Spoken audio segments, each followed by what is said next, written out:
Hebrews, and Hebrews chapter 9. And if you're using the Bible that's in the pews there, that'll be on page 279. Hebrews chapter 9, and beginning at verse 1.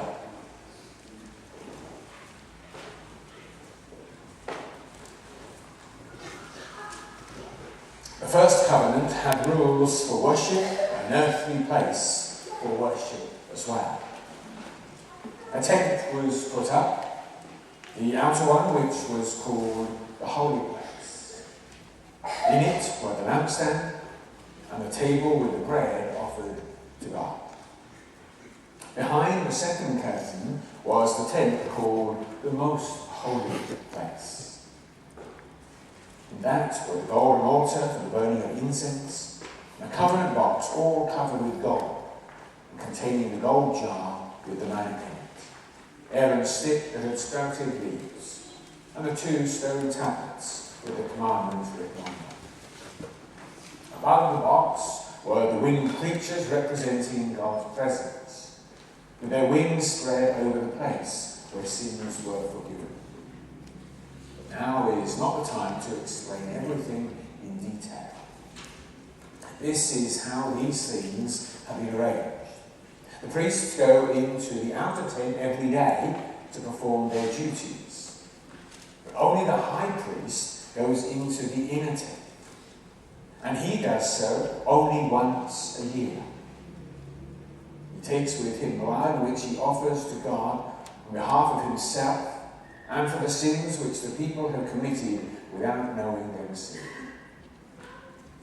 The Holy Spirit clearly teaches from all these arrangements that the way into the most holy place has not yet been opened, as long as the outer tent still stands.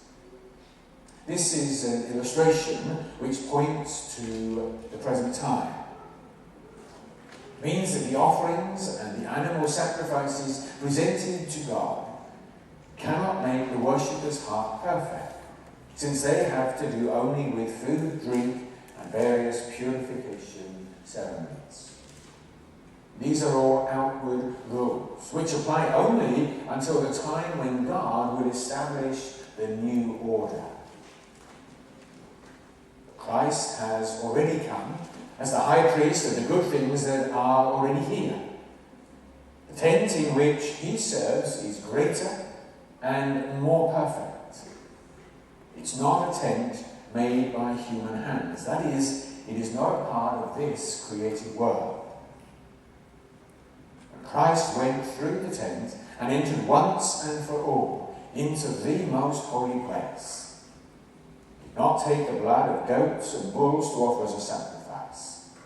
Rather, he took his own blood and obtained eternal salvation for us. Move on to verse 24. For Christ did not go into a holy place made by human hands, which was a copy of the real one. He went into heaven itself, where he now appears on our behalf in the presence of God. The Jewish high priest goes into the most holy place every year with the blood of an animal. Christ did not go in to offer himself many times, for then he would have had to suffer many times ever since the creation of the world.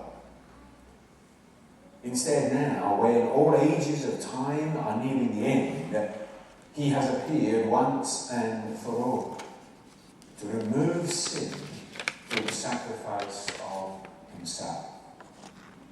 Everyone must die once, and after that be judged by God. In the same manner, Christ also was offered in sacrifice once to take away the sins of many.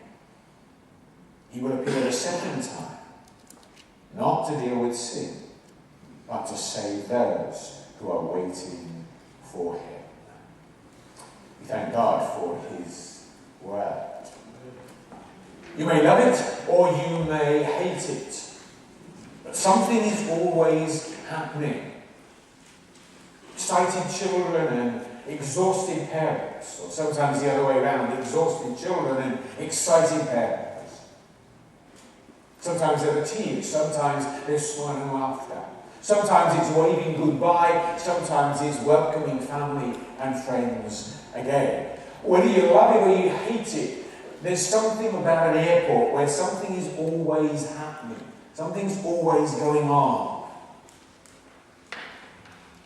And if you've been to the airport to say goodbye to family or to friends, you wait for that moment for them to go through the departure gate, and then the plane takes off. And as you return home, you know that the plane has gone. And you go home waiting for news of safe arrival.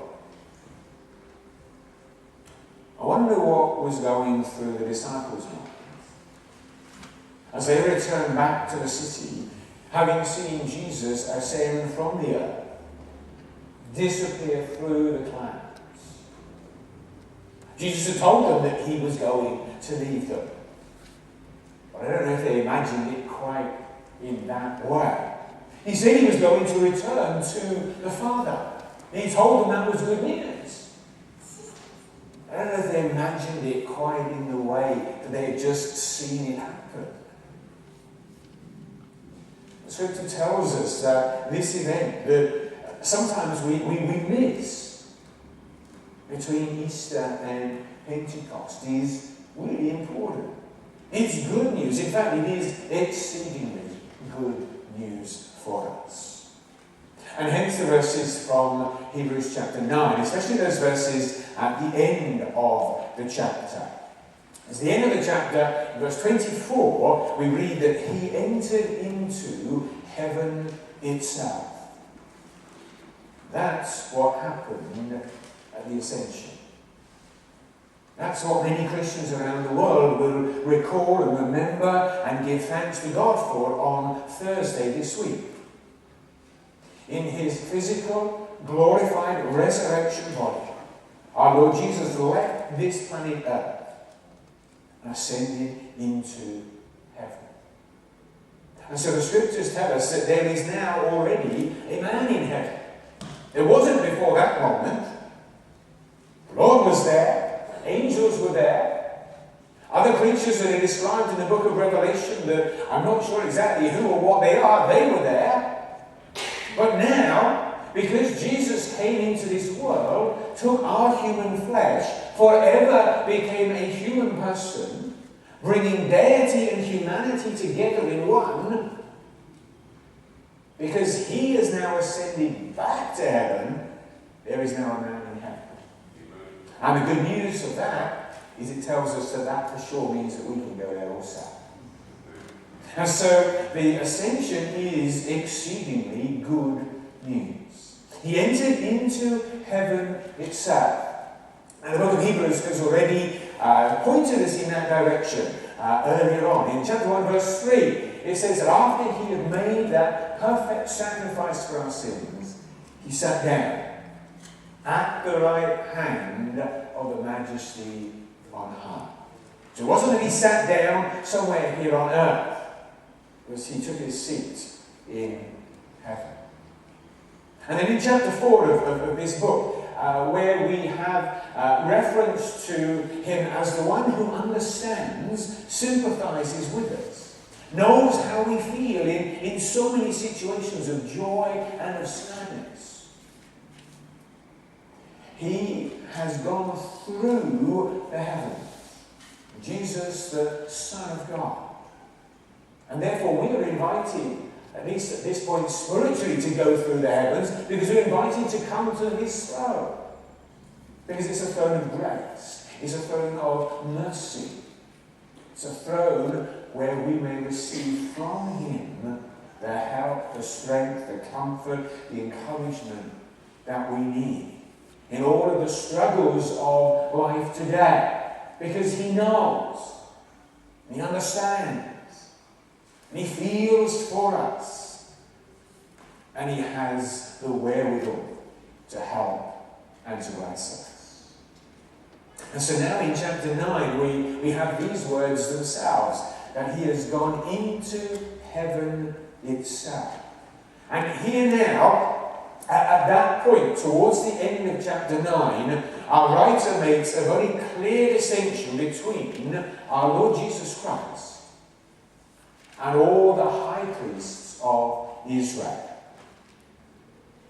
In Israel, there were both priests and high priests. Priests had their function, their roles day after day. The high priest had one very special function. But all of them served at what was called the tabernacle, and then later, when it became a brick building, the temple. And it was a very simple structure, a bit like a large tent. It had a wooden frame to it, and then a series of different coverings over it.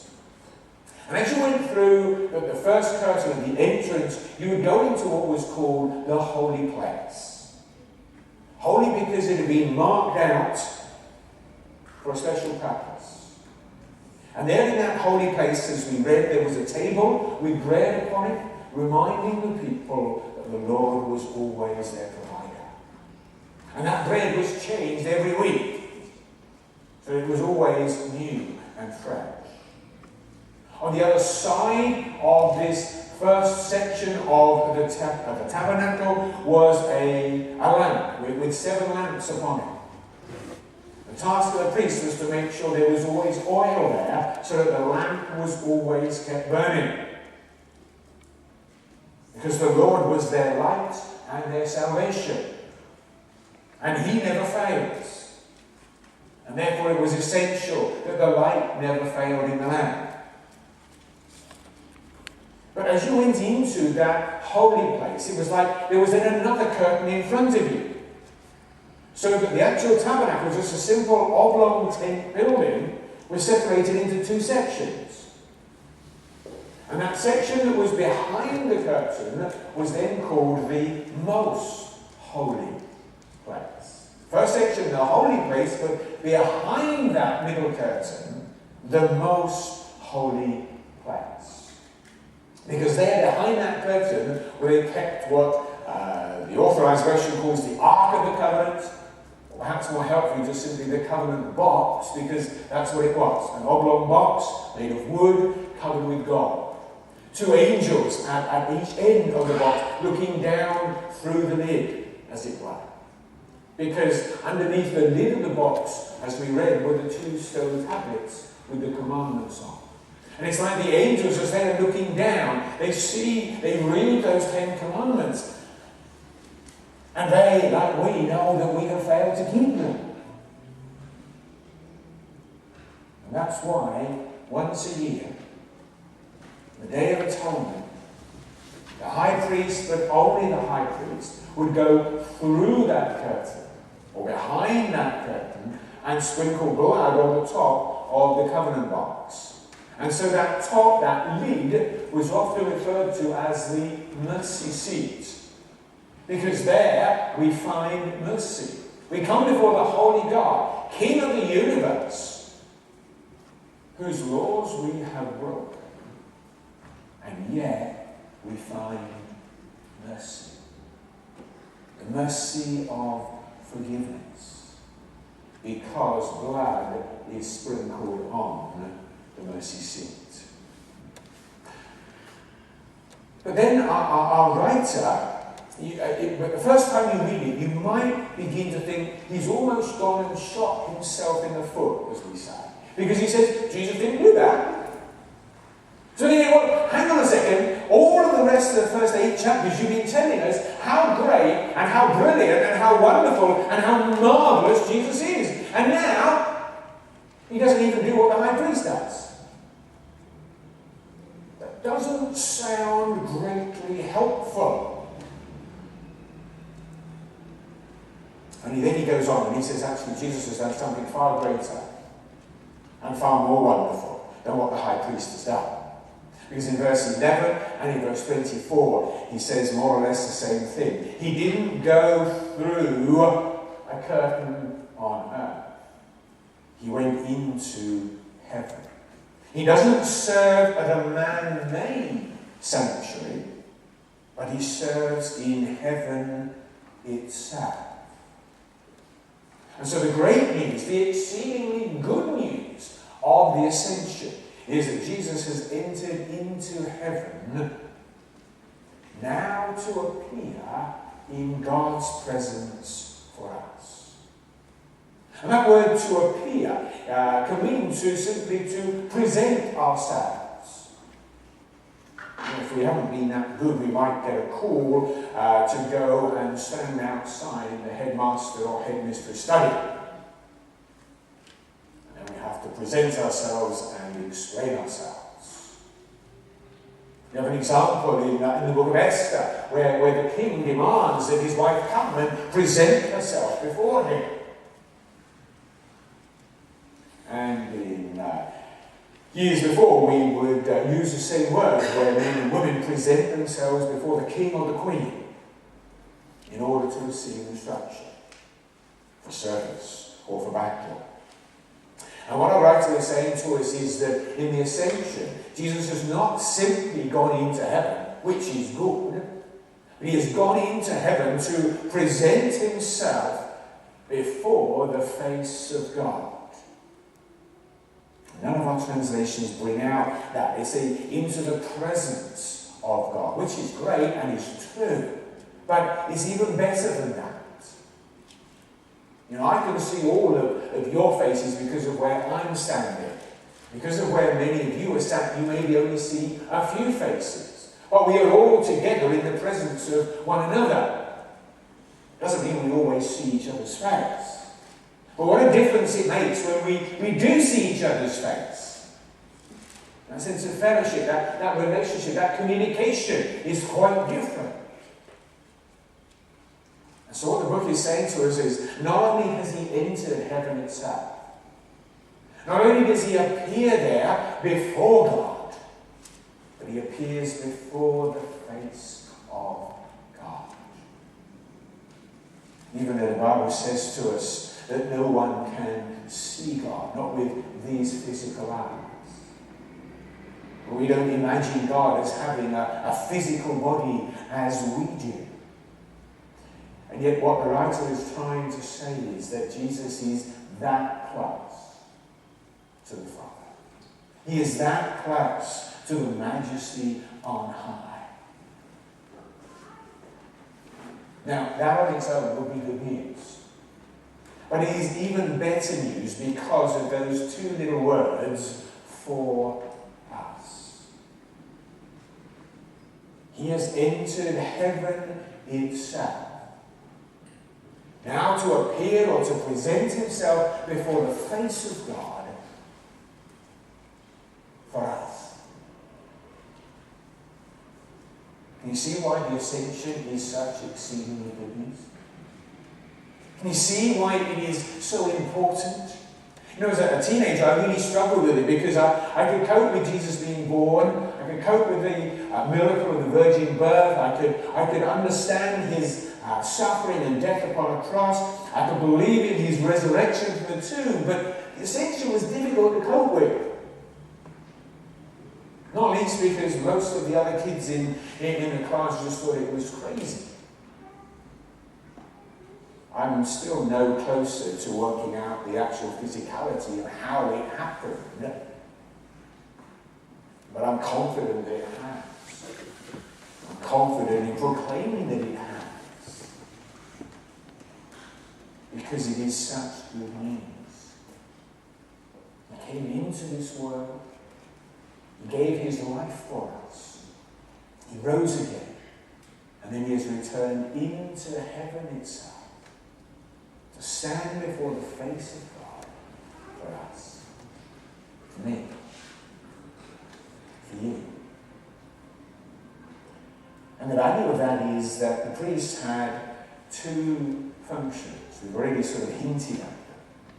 Their functions are first of all to offer sacrifices for sin and to sprinkle the blood. Now the priest did that at what was called the altar in the courtyard. Only on the Day of Atonement was blood taken into the most holy place. But one of their functions was to offer sacrifices for sins. Their second function was to pray for, to intercede for the people. In other words, to speak with God on behalf of the people. The very fact that our Lord Jesus is now in heaven itself, seated at the right hand of the Majesty on high, looking into the face of the Father, and for us, means that's exactly what he's doing. He's pleading the value of his blood for us, and he's interceding for all the mercy and grace that we need. I remember some years ago seeing a notice on the side of the bus, and it had a picture of 3 people with very smiling, happy faces, and the caption said, "I put myself first." I read on just to see what else it was. It was about wanting to study, wanting to take their career to the next level, and so they were just saying how good a particular college and college course was, and how it helped to change their lives. But often we do put ourselves first, but not Jesus. He is our servant King. When we watch the sport games, we know that the winner of the race takes the highest spot upon the podium and the applause of everyone within the stadium. A week or two's time after the FA Cup final, somebody's going to hire a bus and they're going to parade through part of the city and receive all the cheers and applause of the fans. And I'm sure as Jesus ascended, there was the praise of the angels as he returned to heaven, the risen, victorious Lamb who had conquered death. And yet he is there now as our servant King. In one sense, he gave his life for us once and for all. Finished, done, nothing more to do. But in another sense, he continues to give his life for us. For there in heaven, he prays for us. He prays first the value of the blood that was shed upon the cross. Now on earth, the high priest would take the literal blood, go through the curtain into that most holy place and sprinkle it upon the covenant gods. Not to think that Jesus has literally taken a bit of his earthly blood up to heaven and done something like that. That's not the idea. But the idea is that just as the high priest, having made that sacrifice and shed blood, would appear in the presence of God, that is exactly what Jesus has done. He gave himself. He shed his blood. And so now he presents himself before God. And on the value of that blood that was shed for us, we may always know forgiveness. That's why we can have that confidence in coming to him, that we may be forgiven. Not just now and again, not just most of the time, but always. Because we come trusting not ourselves, but the blood of Christ that was shed for us. And the one who gave his life, now in heaven for us. That's the first thing that he's doing for us. The second thing is he is interceding for mercy for us in every time of need that we face. Because that too was the function of priests. And so in our tiredness, our aches, our troubles, our challenges, our pains, our sufferings, our tears, whatever it is, he is there in heaven before the Father, ready to grant mercy to help us in our time of need. And that's an amazing word that is used earlier on in the book of Hebrews, that mercy to help us in time of need. It is really, really difficult to translate. It's one of those words that you can't really translate from one language into another. You can only really try and explain what it means. And I've always remembered an explanation that I heard, nearly 40 years ago, when as a young man I was at Spring Harvest and somebody was preaching and they said, it really means that it's patterned exactly to the need that we have. And I can't remember the details of the story. He said, imagine that you've got some curtains at home, and one of them actually wears thin or gets a little torn when you try to wash it. But you don't want to completely replace it, because those curtains are really unique. Like yellow with blue spots on them or something.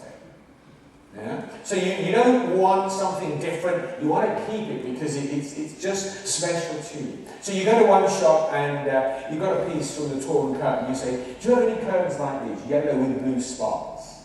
And it's like, really sorry, we have yellow with red spots, we have yellow with green spots, we have yellow with blue stripes, but not with blue spots. So you try somewhere else. And this shop, fantastic news, they've got curtains with blue circles, or blue spots, only not in yellow. Red with blue spots, green with blue spots, but not yellow. And you just cannot find, wherever shop you go to, there's part of that pattern that they just don't have. And it's like, well, sorry sir, sorry madam, we just don't sell that type anymore. The point being, there is something about that particular curtain where the pattern is such that it just isn't being repeated. It's absolutely what we would properly call unique. And what the writer is saying to us is that as we come before him, as we come to that throne of grace, each of us come. If you like, one of us comes as the yellow curtain with blue spots, and one of us comes as the yellow curtain with red spots, and one of us comes as the blue curtain with yellow spots. Whatever it is, we each come different. Our character different. Our experience different. Our circumstances different. Our need different. The way that we are reacting and responding to the circumstances that we are in, different to those around us. And as we come to him, he has that grace, that mercy, patterned exactly as each one of us needs it. Hallelujah. That's why the ascension is such good news. Exceedingly good news. Because he is there in heaven, before the face of God, for us. Now that passage at the end of the chapter goes on and explains that having appeared in heaven for us, it's like it then takes a step back in terms of the order of events, because it talks about his coming. He appeared once to do away with sin. And that's an important statement because it lays the foundation for what he's doing now. How is it that he can appear before the Father and plead for us the value of the blood that was shed?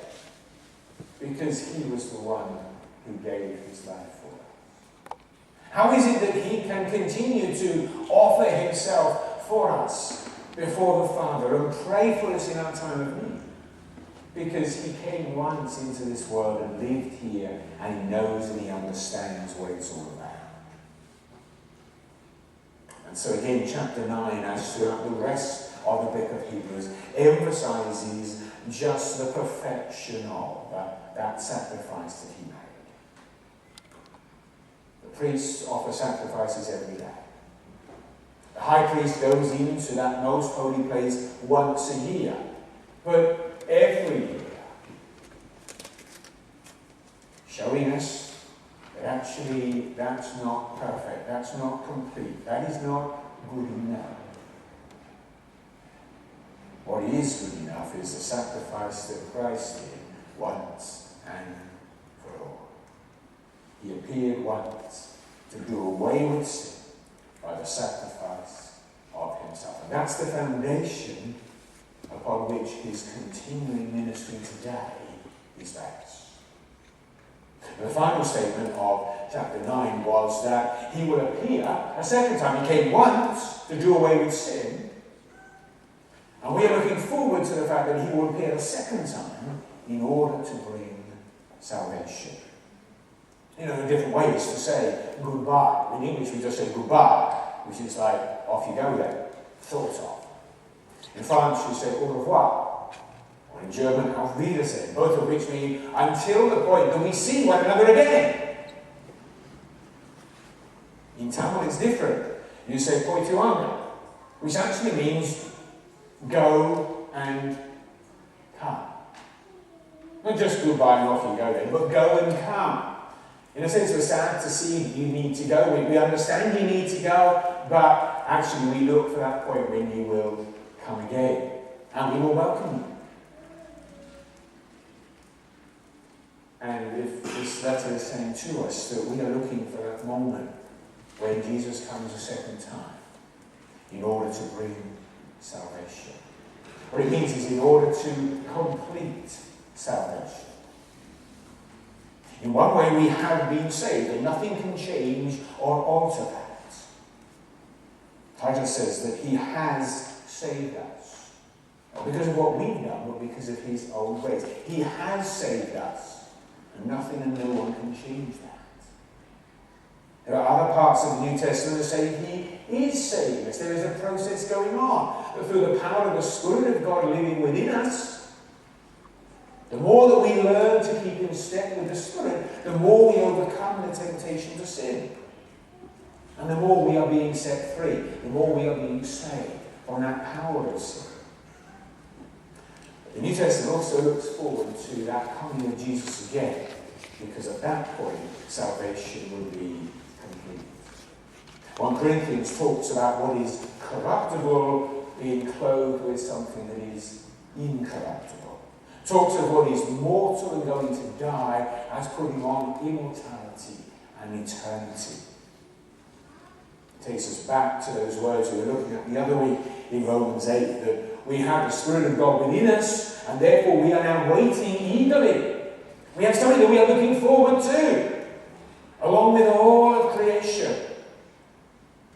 Looking forward to that liberation, that freedom, that redemption or salvation of the body.